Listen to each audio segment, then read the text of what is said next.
예. 우리 뭐 한 우리아 편, 뭐 나단 편 거치면서 다윗이 계속 막 거의 바닥을 치고 있죠. 예, 다윗 훌륭한 사람인 줄 알고 봤더니 아니야, 뭐 정말 너무했어, 막 이렇게 생각하실 수도 있고요. 사실 제가 아는 어떤 한 구약 선생님 중 한 분께서는요, 그래서 다윗을 되게 싫어하세요. 그리고 그 영어로 왜 다윗이 데이비드잖아요. 그 데이비드라는 이름을 가진 사람들을 이렇게 볼 때마다 너도 권모술수에 능하냐? 막 약간 이런 농담을 하실 때가 있어요. 그럼 이제 상대방은 무슨 말인지 잘 모르는데, 근데 사실 다윗이 항상 못되고 항상 나쁘고 그런 건 아니었죠. 그랬다면 이렇게 기억되지도 않았을 거고. 그래서 아마 댓글에도 어떤 한 구독자께서 쓰셨는데,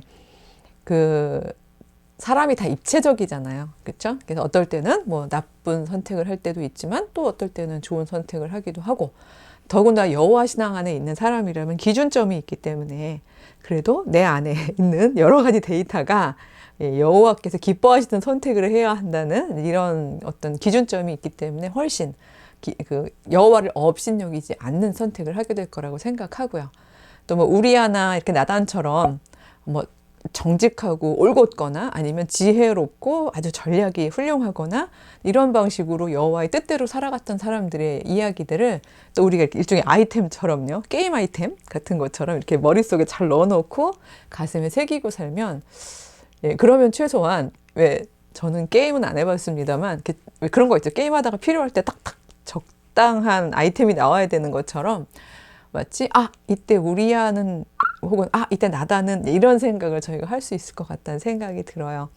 그래서 이들의 놀라운 자기 희생적인 혹은 뭐 살고 살리는 이런 어떤 조력 덕분에 다윗은 그 이후에 자기가 겪었던 인생에 있어서 가장 슬픈 경험을 신앙적으로 극복할 수 있었다고 생각을 합니다. 아마 이런 예언도 듣지 않고 또 자기 손으로 우리아를 죽이고 은폐했던 경험 속에서 가졌던 자기의 복잡한 마음 같은 것도 성찰해 보지 못한 채 이 일을 겪었다면, 즉 12장 후반부의 일을 겪었다면 다윗이 어떤 사람이 됐을지 그건 전 알 수 없고, 또 본인이 완전히 진짜 바닥을 가다 지하로 그냥 내려가 버리는, 그럴 수도 있었을 텐데, 나단의 이야기까지를 다 듣고 마지막 예언의 마지막이 그거였잖아요. 그 아이는 반드시 죽으리라.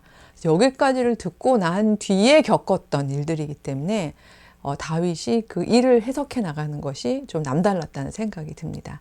12장, 사무엘하 12장 뒤에, 즉 16절부터 뒷부분에 보면은요, 시작을 이렇게 하는데요. 16절인데, 우리아의 아내가 다윗에게 낳은 아이를 여호와께서 치심에 심히 앓는지라, 이렇게 되어 있어요. 그러니까 사실 저는 여기서요, 물론 이 부분만 가지고도 해석을 하려면 되게 길게 많이 펼칠 수 있습니다만, 이런 구절 때문에 우리가 신앙인들이 생각하는 것 중에 아이가 아프거나, 그쵸, 혹은 누군가 아플 때 여호와께서 치신 거야, 이런 식으로 곧바로 얘기해 버리시는 성도님들이 종종보다는 더 자주 있으신 것 같아요. 제가 많이 겪었거든요. 아프거나 힘들면은 여호와께서 치신 거야, 너 뭘 잘못했는지 빨리 회개기도해, 막 이렇게 얘기를 하시게 되는데, 항상 그런 건지에 대해서는 저희가 의문을 가져야 되는 게, 더군다나 이 아이 경우에는요, 아이가 잘못한 건 아니잖아요, 그쵸? 예, 이 아이는 도대체 뭐예요? 내가 무슨 잘못을 했길래 여호와께서 나를 치시지? 그것도 아빠를 깨우치기 위해서? 뭐지? 이 아빠의 죄가 3, 4대? 물론 성경에도 그런 이야기들이 있기는 합니다만, 전 이 부분에 있어서 이거를 저는 유대인들의 신앙적 해석이라고 저는 보고 싶어요. 저는 이런 부분을 강조합니다. 왜냐하면 이게 교리가 아니니까, 여럿이 모여가지고 교리로 만든 게 아니잖아요. 그러니까 지금 제가 얘기하는 이 해석은, 왜냐하면 여호와께서 치셨다는 이 부분은요, 제가 늘 실시간으로 경험되는 게 있고, 그 후대의 학자들이나 기록자들이 신앙적으로 자기 해석을 하는 게 있다고 말씀을 드렸잖아요. 근데 저는 여호와께서 치셨다라는 이런 표현은 후대의 해석 부분이라고 저는 생각을 해요. 네, 그렇기 때문에 물론 다윗도 그렇게 생각할 수 있는, 내 아이가 아파요. 이 아이가 태어났는데 너무너무 힘들어요. 그렇다면 당연히 아빠 입장에서는 이게 내가 했던 그 모든 죄의 벌을 얘가 받는구나, 이렇게 아빠도 그렇게 해석할 수 있는 거죠. 하지만 과연 이것을 마치 산수처럼 저희가 다윗 잘못했음, 여호와께서 아이 치심 이런 식으로 가져가서 이거를 누군가에게 또 정죄하는 어떤 그 일종의 수학 공식처럼 그렇게 활용하는 거는 저는 너무 나쁘다고 생각해요. 오히려 저는 제가 추측해 보건데 엄마가 임신 상태 때 이렇게 마음이 편안하고 느긋하고 이러면 아기들이 되게 튼튼하고 건강하게 잘 자라거든요. 근데 생각해 보세요. 밧세바 입장을 생각해 보세요. 얼마나 그 임신 초기에는요. 그러니까 내 남편의 아이가 아니잖아요. 이거를 다윗에게 알리는 과정, 그것도 막 마음 졸였죠. 근데 그것 때문에 돌아가는 일들, 남편 죽었죠. 제가 부록에도 했습니다만 그 모든 과정, 그리고 다시 궁으로 불려 들어와요. 그러면서 10달이 지나간 거거든요. 그러니까 그동안에 어떻게 편안하게 태교도 하고 잘 먹고 잘 자고 할 수 있었겠어요. 그러니까 어떻게 이렇게 얘기하면 다들 막 교수님 너무 가시는데요? 여긴 분명히 여호와께서 치셨다고 그랬는데 그래서 아기가 엄마가 너무 힘들어 해가지고 약하게 태어났다고 얘기하시려는 거죠? 예, 맞아요. 그렇게 얘기하려는 건데요. 제 말은 사건이 일어나고 실제가 벌어지고 그걸 해석해오는 건 항상 인간이라는 말씀을 드리고 싶은 겁니다. 엄마가 편안하지 못한 상태에서 난 아기예요. 제가 이렇게 얘기하는 이유는요. 전 제 여호와 신앙 고백 때문에 그렇습니다. 제가 적어도 고백하는 여호와는 아빠가 잘못했다고 너를 훈계시키기 위해서 네 아이 죽일 거야. 너 아이 죽어. 이렇게 얘기하시고 실제로 건강한 아이를 아이고 제가 지난번 양이 너무 까매서 제가 제일 좋아하는 양인데요.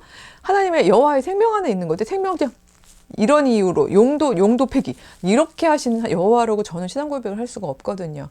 그러니까 오히려 이 사건은 일어날 실제에 대한 이야기였다고 생각해요. 그러니까 말하자면 아기 너무 힘들게 자라고 있고요. 제대로 발육도 상태도 어렵고요.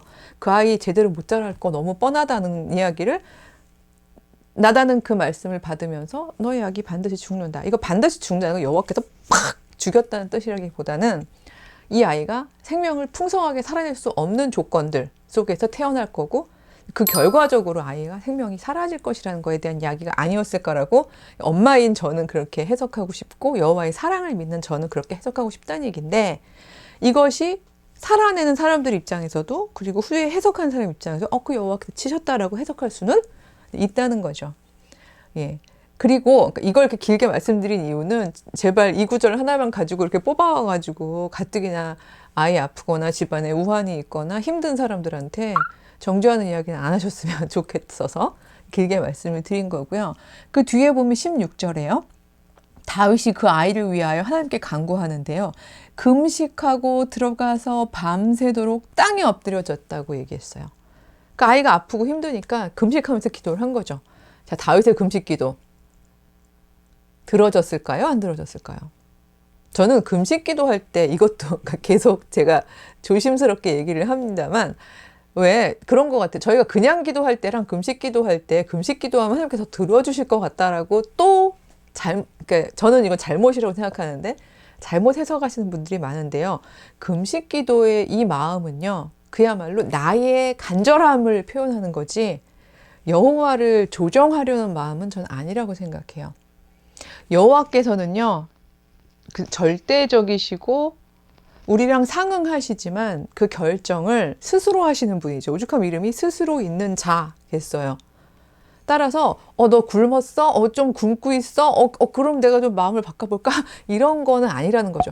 진심을 보시고 중심을 보시는 거죠.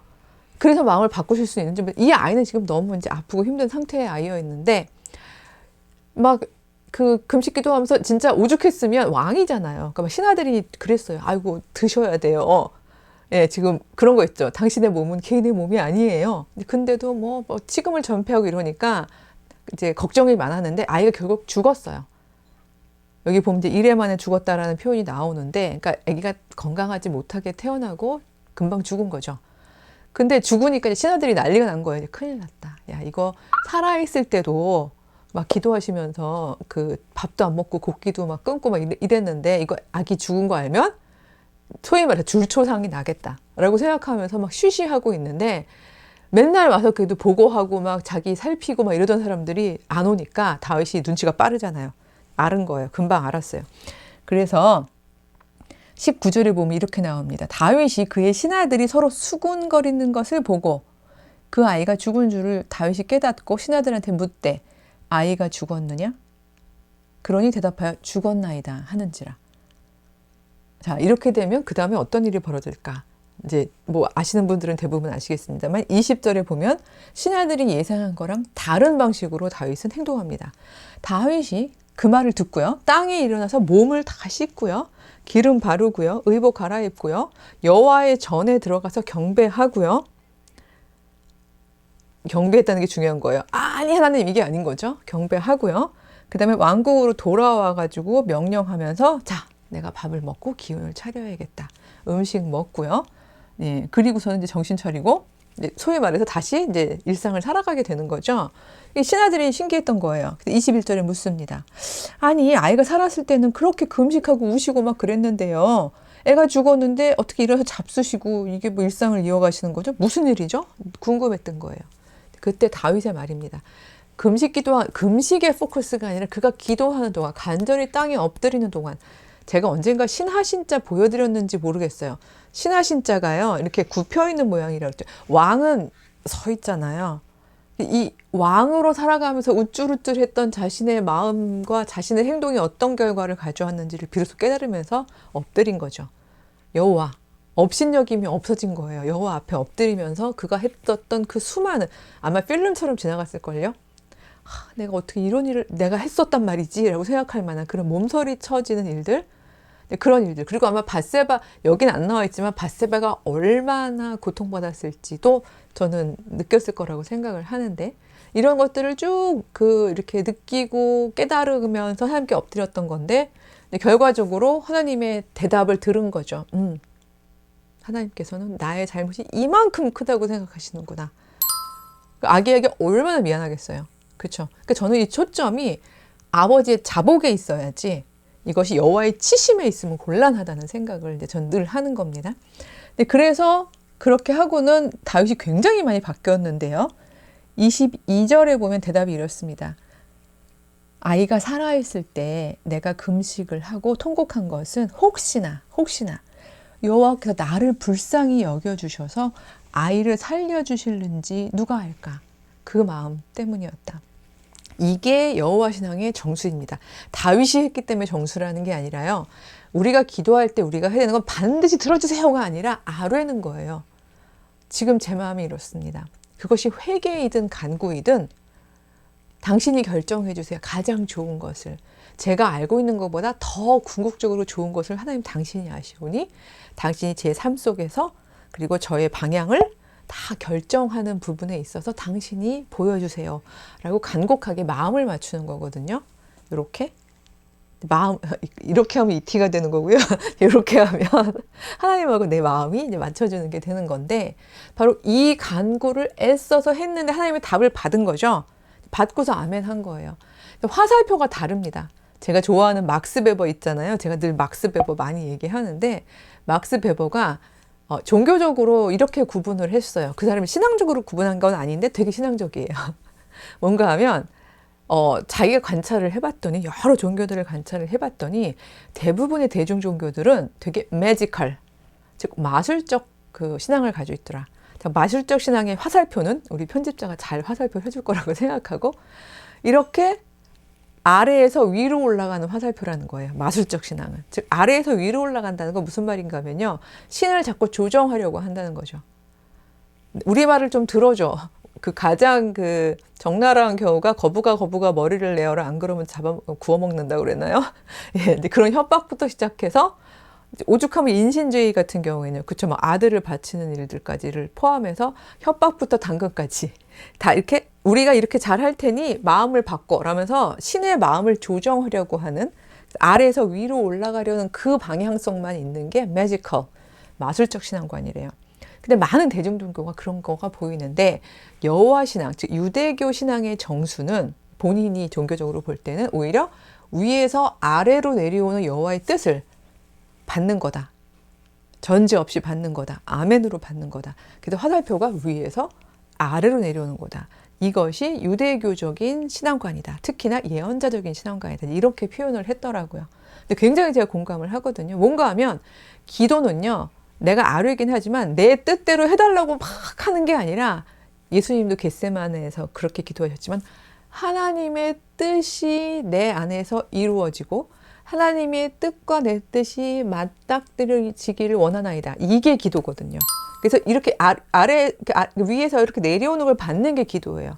그랬기 때문에 다윗은 그 기도의 응답을 들으면서 아멘 할 수 있었던 거죠. 왜냐하면 자기는 살려달라고 기도했을 거거든요. 혹시 저를 불쌍히 여기시면 저 아이를 살려주세요. 분명히 그렇게 기도했을 텐데 그거는 이런 기도의 내용이었을 텐데 받은 거죠. 아멘으로. 그러니까 가서 경배를 한 거예요. 그리고 마음이 어마어마하게 낮아졌을 거라고 저는 생각을 합니다.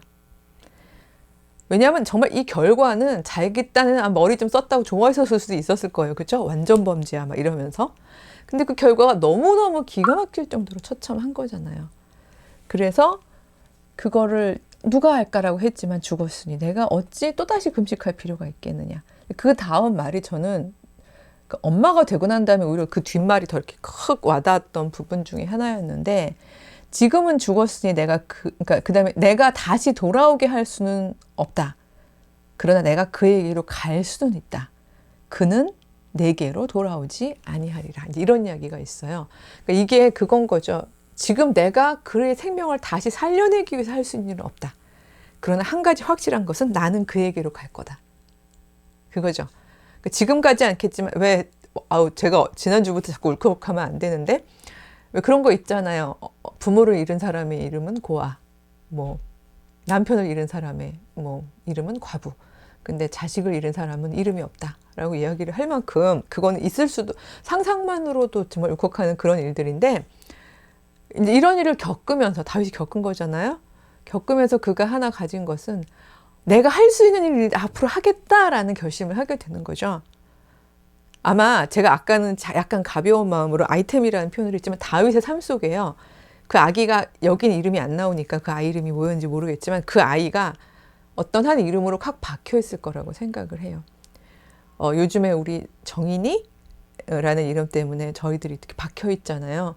이런 식으로 한 박혀 있는 이름, 내 아픈 가슴 안에 확 박혀서 최소한 내가 또다시 우쭐거리려고 할 때마다 혹은 내가 나의 자기 의를 보여주기 위해서 뭔가 여호와 보시기에 악을 행하려고 할 때마다 내 가슴속에 콕 박혀있는 그 아이의 존재감이 저는 자꾸자꾸 되살아났을 거라고 생각을 하는데 그렇지. 내가 그 아이에게 가서 그 아이를 봐야 하지. 최소한 그 이전까지는 모르겠지만 이후의 삶이 이러이러했다고 이야기해 줄 수 있어야 하지. 저는 그 각오로 하루하루를 버텨냈을 거라는 생각이 들거든요. 이게 있어야, 그렇죠? 이게 있어야 비로소 이 다윗은 자기가 왕이라는 정체성보다는 여호와 왕을 섬기는 그리고 이스라엘을 보듬어가는 그런 어떤 서번트 리더십이라고 표현해야 될까요? 종된 리더십. 되게 어폐가 있죠. 종인데 어떻게 리더가 돼요? 여호와의 종으로서 그러나 이 양들을 이끌어가는 그런 리더십을 발휘하는 그런 삶을 저는 살기로 마음먹게 되는 계기가 되지 않았을까? 이렇게 생각을 합니다. 물론 그렇다고 쭉 다윗이 잘했느냐? 살펴보겠습니다만 비교적 그 뒤의 삶들은 훨씬 나았습니다만 또 마지막 엔딩 쪽 가보면 이게 뭐지 마무리가? 하는 생각도 좀 들긴 하거든요. 근데 그럼에도 불구하고 말씀드렸듯이 우리가 인간 삶은 입체적이고 그리고 우리 마음 가운데 이렇게 아픈 존재든 아니면 너무 훌륭한 모델이든 이런 사건과 인물들이 우리 안에 좀 이렇게 콕콕 박혀 있으면 좋겠어요. 그러다 보면 우리 삶 속에서 필요할 때마다 기억들이 나오면서 우리의 삶을 조금 더 여호와 보시기에 아름답게 흔들리지 않게 걸어가지 않을까 그런 생각이 듭니다. 다음 시간에는 또 다른 인물로 찾아뵙도록 하겠습니다. 안녕.